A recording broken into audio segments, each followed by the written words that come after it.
আজি একদম একো নাই, একদম সুদা সুদা ভাত। কি কৰিম আৰু উপায় নাই, খাব লাগিবই। এফালে এয়া পানী দিয়া ভাত, আমি পানী দিয়া ভাত বুলি কওঁ, কিছুমানে কয় পঁইতা ভাত। কিন্তু কি কৰিব, উপায় নাই। একদম সুদা পিঁয়াজ অকণ আৰু এইকণ ভোট জলকীয়া,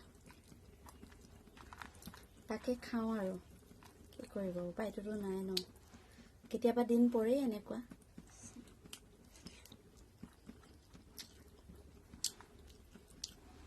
যিমানে জুতি পুতি নলগাওক কিয়, এই ভাতকেইটাৰ প্ৰতি আকৰ্ষণটো বেছি।